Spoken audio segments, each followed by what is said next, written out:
अध्यात्म विज्ञान कोई धर्म या संप्रदाय नहीं है, ये स्पिरिचुअल साइंस है जो कुदरत के कानून पर आधारित है।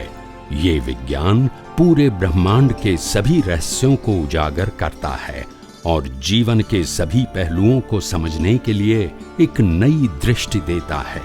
इसी को आर्ट ऑफ विजन कहते हैं, दुनिया को देखने की एक नई दृष्टि, जो अध्यात्म विज्ञानी परम पूज्य स्वामी श्री कमलेशानंद जी के निर्देशन में सनातन सत्य का अनुसंधान कर हमारे जीवन को प्रकाशित करे।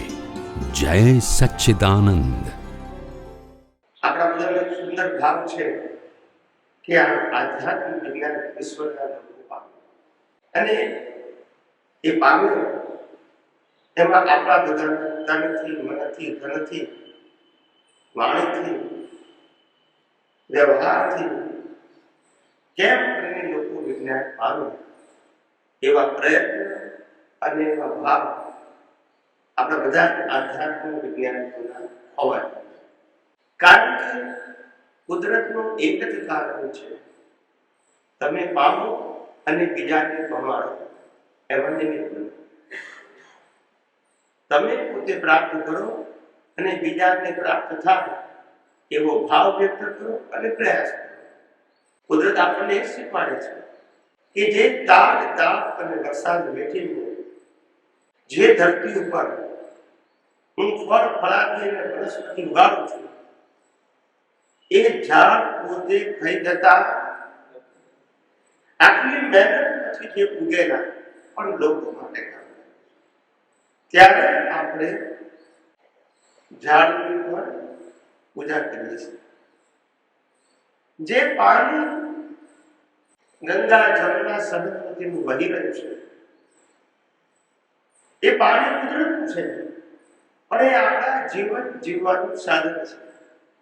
પોતે ગોપાઈ જાય છે ને આપણું જીવન સર્વાંગ થઈ જાય છે। હવા પણ તમે જુઓ, આપણે હવાને ભોગવીએ છીએ, ઉપયોગ કરીએ છીએ। ઓક્સિજન, એનું ગુજરાતીમાં કહેવાય પ્રાણવાયુ।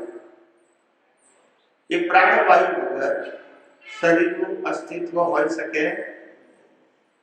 બધા પોતાનું જીવન રક્ષા કરે છે ત્યારે આપણે સર્વાઈવ છીએ। એમ આપણો પણ ભાવ હોવો જોઈએ કે કુદરતે આપણે શરીર આપ્યું, સંજોગો આપ્યા, સાધન આપ્યું, જ્ઞાન આપ્યું, આ બધા સંજોગો આપ્યા, અમે પણ બીજા માટે કંઈક નિમિત્ત બનીએ, જે અમારાથી થઈ શકે। ઘણાથી અમને કહેતા ના આવે તો અમે બધું વોટ્સઅપ ઉપર તો મૂકી શકાય, આપણા પછી ગ્રુપમાં તો પછી ગ્રુપમાં મૂકવા, કોણ સાંભળે કોણ નહીં એ જોવાની જરૂર નથી। બીજું, ગમે ત્યારે કુદરતને પ્રાર્થના કરીએ, પરમાત્માની સાક્ષી કે પરમાત્મા, હું બાપની સાક્ષી કુદરતને પ્રાર્થના કરું કે આનું મુક્તિનું વિજ્ઞાન જે અમને પ્રાપ્ત થયું છે, જે અમે ઉપયોગ કરીને અનુભવી રહ્યા છીએ, એવું વિજ્ઞાન બીજા પર પામે એવો અમારો ભાવ છે અને એમાં નિમિત્ત બનીએ એવી કુદરત અમને શક્તિ આપે।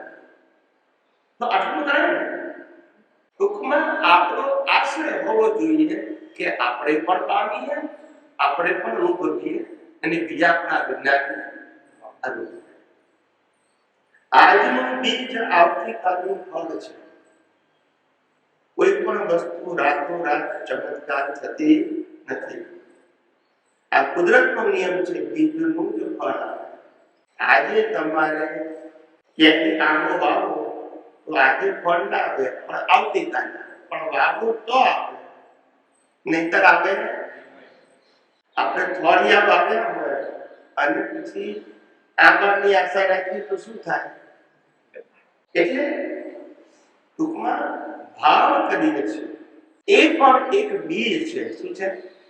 અને ભાવ સાથે પ્રયત્ન કરીએ છીએ, એ પણ બીજ છે।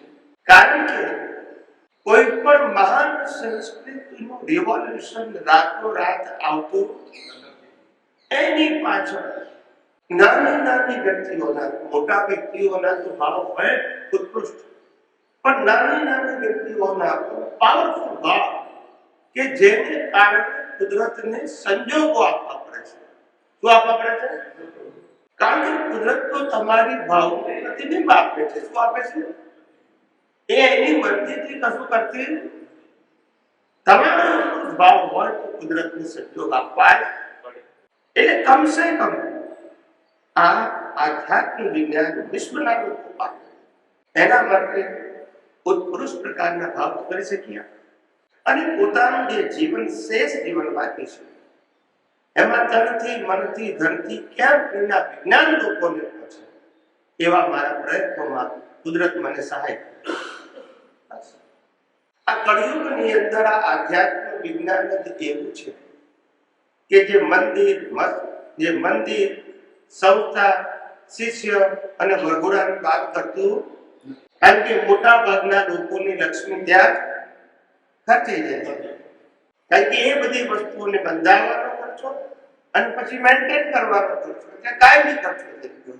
શું થઈ ગયો? આ તો 3 દિવસની શિબિર રાખો, 3 દિવસના પૈસા આપો, પછી આપણે છૂટા ને એ છૂટા છે જે લાભ મળવાનો મળી જશે. સંસ્થાને શું કરવી? આપણે ગયા પછી એ ઘડી સાફ સુથરી કરવા વાળા કંટાળી ગયા. કરવું કોના માટે? કોઈ આવવાનું છે જ નહીં. ખ્યાલ આવે? બધું બોજો લાગે.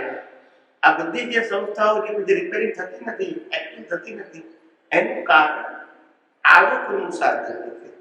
કારણ કે એને ઉપયોગ કરતા નથી. સંસ્થા તો ભવ્ય બંધાઈ દીધી, પૈસા ખર્ચનારા પૈસા ખર્ચી નાખે.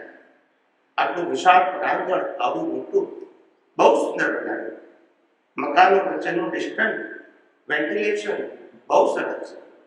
પછી બધા ઝાડ પાન ઉગાડ્યા છે, બહુ સરસ છે. પણ એને વાપરનારો વર્ગ, એ વાપરનારો વર્ગ ભેગો થાય તો એ સ્થાન, એ જગ્યા, એ સંસ્થાની કિંમત છે. અને પહેલા જમાનાના જે આયોજકો સામાજિક અને ધાર્મિક સંસ્થાઓ બનાવતા, એ લોકો એવું કરતા હતા કે સંસ્થા એક્ટિવ રહે. શું રહે? એટલે નાના નાના પ્રલોભનો આપીને પણ પ્રવૃત્તિઓ કરાવતા. બી બહેનોએ અહીંયા આવી અને રોજે ભક્તિ કરવી. રોજે સાંજે ભાઈઓ બહેનોએ આવી 1 કલાક ધ્યાન કરવું. સવારે આવીને 1 કલાક યોગાના ક્લાસમાં બધા ફ્રી ઓફ ચાર્જ. પણ સંસ્થા એક્ટિવ રહે ને. કોઈ પણ સાધુ સંન્યાસી આવે તો એમને વેલકમ કરવા, પ્રવચન કરાવવા. સંસ્થા એક્ટિવ રહે.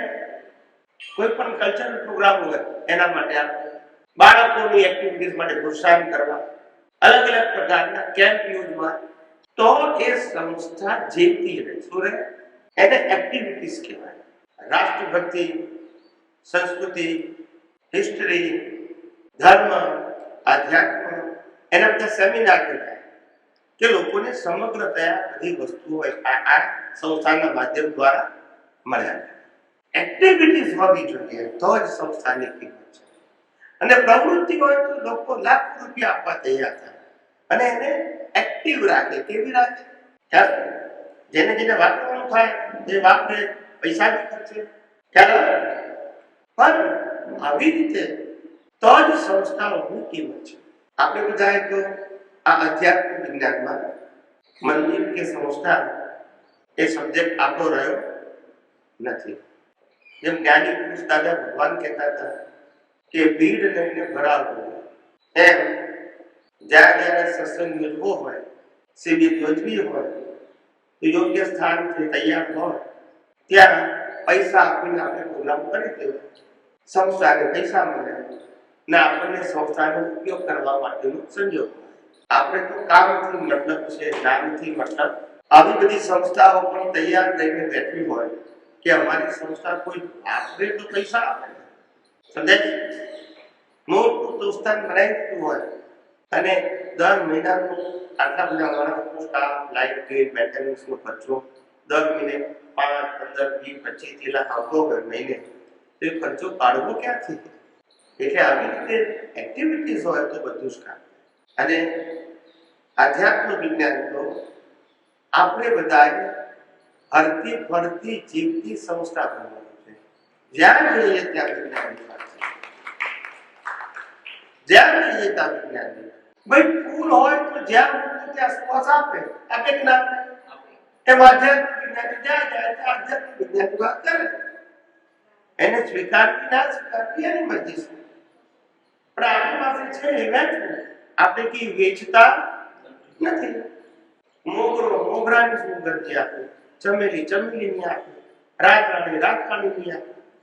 એમ આપણે આધ્યાત્મિક વિજ્ઞાનની સુવાસ આપે કે મારી પાસે આ છે. બરાબર છે? આપણે શેર કરીએ છીએ, શેર કરતા નથી. વેચવું એટલે આ બધું આપણા જીવનમાં વણાઈ જવું જોઈએ. શું થવું જોઈએ? વણાઈ જવું. હું સ્પેશિયલ કરું છું એવું ના લાગવું જોઈએ. તો પાછું બોજો લાગે. શું લાગે? કુદરતે આપણને ત્યાં સંજોગો આપ્યા હતા. શું પાસ વેચવી આપણે કે મારી પાસે આખું આધ્યાત્મિક વિજ્ઞાન છે, હું તમને કહું છું. એમાં તમને તો કે લાગે સ્વીકારજો, ના લાગે મૂકી દે. મારું પાકું થાય અને તમને દ્રષ્ટિ મળે નથી. બરાબર છે? અને જે મારું નહીં ને તમારું નહીં, કોઈ નથી. આ કુદરતનું છે.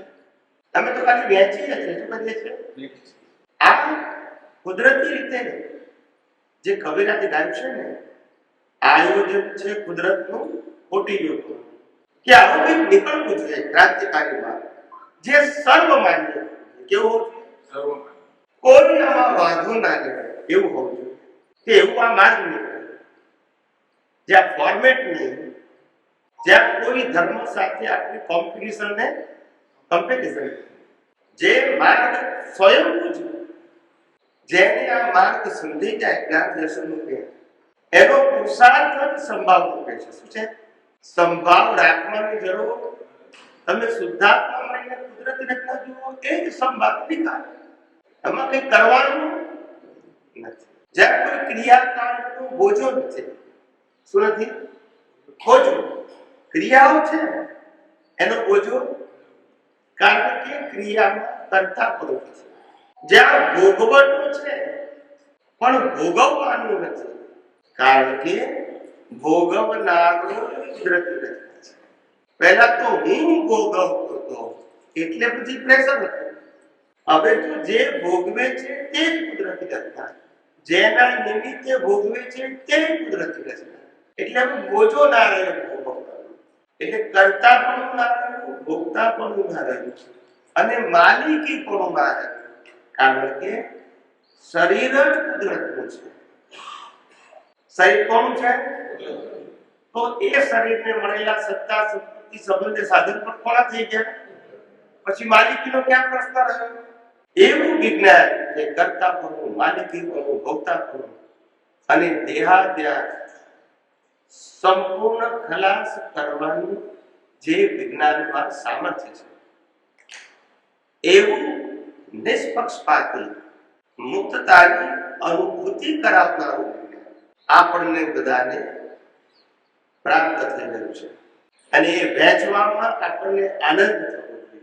કારણ કે જેમ વ્યવહાર જીવનમાં બિઝનેસની અંદર પણ એક પ્રોડક્ટ હોય, એ પ્રોડક્ટની ટોપ ક્વોલિટીની મોનોપોલી હોય. જેમ કે બિસ્કિટ હોય તો પાર્લે. બિસ્કિટ તો હજારો પણ પાર્લે બિસ્કિટ એટલે ફેમસ. એની એજન્સી મળે તો બિઝનેસ સારો ચાલે. એમ આ કળિયુગનું આધ્યાત્મ વિજ્ઞાન એ બધા ધર્મોથી ઉત્કૃષ્ટ પ્રકારનું વિજ્ઞાન છે. અને વિજ્ઞાનની આપણને એજન્સી મળે કે આપણે સાંભળવાનું, સમજવાનો, ઉપયોગ કરવો, અનુભવ કરવો અને બીજાને એનો કેટલો આનંદ હોય. આધ્યાત્મ વિજ્ઞાનની એજન્સી છે, જેને વેચવું હોય નથી શકાય. કોઈ રિસ્ટ્રિક્શન. આવું અદ્ભુત વિજ્ઞાન કુદરતે ઝંખે છે કે આ વિજ્ઞાનને વેચવાના હોય તો હું બધી સહાય કરું. કારણ કે કુદરત જાણે છે કે આ વિજ્ઞાનમાં પણ લોકો મારી જ વાત કરે છે. કારણ કે આ વિજ્ઞાનનો આધાર છે કુદરત, કુદરતી કાનૂન અને કુદરતી. આપણે કોઈ વ્યક્તિની વાત કરતા નથી. આવું અદ્ભુત વિજ્ઞાન જેમાં કુદરત પણ રાજી છે, કુદરત પણ નિરંતર સહાયક છે. આપણે બધાએ તો નિમિત્ત બનવાનું છે અને ભાવ કરવાનો છે. અને એ આવું અદ્ભુત વિજ્ઞાન જ્યારે આપણે સાંભળવાના, સમજવાના, ઉપયોગ કરવાના, અનુભવ કરવાના સંજોગો આવે ત્યારે તો આનંદ થાય, પણ બીજાને વહેંચવાના સંજોગ આવે ત્યારે પણ એટલો જ આનંદ, કારણ કે જે અનુભવીએ છીએ એ જ શેર કરીએ છીએ. પ્રોપેગન્ડા નથી. શું નથી? ખ્યાલ આવે? અંદર જુદું અને બહાર જુદું એવું અંદર જે સ્વીકાર્યું છે, અનુભવીએ છીએ એ જ બીજાને કહે છે. અંદર જે સમજ્યા છે એ જ બીજાને સમજાવીએ છીએ. આવું અદ્ભુત વિજ્ઞાન કે જે જીવ માત્રને આદિ વ્યાધિ ઉપાધિમાં પણ સમાધિની અનુભૂતિ કરે, જે વિજ્ઞાન તમામ પ્રકારના ભીખ અને ભય ખલાસ કરે, જે વિજ્ઞાન થકી ભૂત ભવિષ્યની ચિંતા સમાપ્ત થઈ જાય, જે વિજ્ઞાન થકી મૃત્યુનો ડર ખલાસ થઈ જાય છે અને ધીરે ધીરે જન્મ મરણના ચક્કરમાંથી પણ મુક્તિ મેળવી શકીએ છીએ. આવું અદ્ભુત વિજ્ઞાન આપણને બધાને જે પ્રાપ્ત થયેલું છે, તમે વિચાર કરો, જેની કે સંતો કોટી જન્મોની પુણ્ય જાય એને આ વિજ્ઞાન મળ્યું છે. કેટલાય અવતારોનું તપ હોય કે આવું અદ્ભુત સહજ સરળ સુગમ વિજ્ઞાન જે જ્ઞાનીઓ કઈ ગયા પણ છે ક્યાં? મોક્ષનો માર્ગ સરળ સહજ સુગમ છે એવું કહ્યું ખરું, પણ છે ક્યાં? જ્યાં જઈએ ત્યાં કરવાનું, જ્યાં જઈએ ત્યાં કરવાનું, જ્યાં જઈએ ત્યાં કરવાનું. એટલે આપણને સરળ ક્યાં છે? તે કેટલા બધા લોકોની કેટલાય અવતારોની ભાવના અને પ્રાર્થનાથી આ વિજ્ઞાન ખુલ્લું થયું છે. કોઈ રાતોરાત ચમત્કાર થયો. જે લોકો આ વિજ્ઞાન પ્રાપ્ત કરી રહ્યા છે એ બધાના ભાવનાના બીજથી આ વિજ્ઞાન ખુલ્લું થયું છે. કોઈ એક વ્યક્તિના માત્ર પ્રયત્નથી ખુલ્લું. જેટલું વિજ્ઞાનને વ્યક્ત કરવાનું કરનારું ઇમ્પોર્ટન્ટ છે, એટલું જ આ વિજ્ઞાનને ખુલ્લું કરાવનારાનું પણ ઇમ્પોર્ટન્ટ છે. પ્રશ્ન પૂછનારા ના હોય તો જવાબ આપનારની કોઈ કિંમત, અને તો આ વિજ્ઞાન બહાર પડે પણ એટલે બધાનો પ્રયાસ શું છે? કોઈ એક વ્યક્તિનો પ્રશ્ન નથી, અનેક વ્યક્તિઓનો અભાવનું આ પ્રતિબિંબ છે. એટલે કોઈ એક વ્યક્તિ એવો દાવો ના કરી શકે કે મારા કારણે નહીંતર કેટલાય કેવળ જ્ઞાન પ્રાપ્ત કરીને ચાલ્યા જાય છે, એક વ્યક્તિને પમાડી ના શકે. જ્ઞાન કેવું જ્ઞાન પણ બીજાને પમાડી શકે નહીં, કારણ કે એને બોલવાનું રાઈટ નથી, કારણ કે બોલવાનો હિસાબ લાયા એ પોતે મોક્ષે જાય પણ બીજાના કલ્યાણનું નિમિત્ત તીર્થંકર એવા છે કે જે પોતે કલ્યાણ સ્વરૂપ થયેલા હોય અને બીજાના કલ્યાણના પણ શું બને? નિમિત્ત બને. એટલે આવી રીતે અનાદિકાળથી અટવાયેલા, ભટકતા, કન્ફ્યુઝ અને માર્ગ નહીં પામેલા જીવો માટે આ આધ્યાત્મ વિજ્ઞાન એ મુક્તિ માટેનો અભૂતપૂર્વ આધાર છે. જળ વસ્તુ છે, સપોઝ ત્રિકોણ, તેમાં પણ 5 સનાતન તત્વો હોવા જરૂરી છે કે અમુક વાર 3 હોય, 4 હોય? ના, પાંચ. આ આમાં બધી સાહેબ કઈ હમણાં ગતિ સાહેબ કેટલું કઈ છે? આ ગતિ સાહેબ એક જગ્યાએ તમે લઈ જાઓ છો. લિવિંગ બીંગની જરૂર પડે તો માણસ કો, વસ્તુ કો, પવન કો કે બીજી શક્તિઓ કો એને મૂવ કરે જ કરે બધામાં. આ જાણતા ગતિ સાહેબ એ તો લિવિંગ બીંગ પર તો સમજ પડી સ્વામી, પણ નોન લિવિંગ છે બધામાં મૂવ કરવા. દેખો, ગતિ સાહેબ તત્વ એટલે શું? એક સ્થાનથી બીજા સ્થાનને સાધનને સંજોગોને વ્યક્તિને લઈ પણ એ બીજી વ્યક્તિની જરૂર પડે ને. પડે ને. સપોઝ લિવિંગ તો આપણે ગતિ સાહેબ તો થઈ જરૂર પડે. સાયકલની, સ્કૂટરની, કારની, પ્લેનની, ટ્રેનની, બસની, પગની, સંજોગોની બધાની જરૂર પડે. સંજોગ વગર તો કશું થાય નહીં.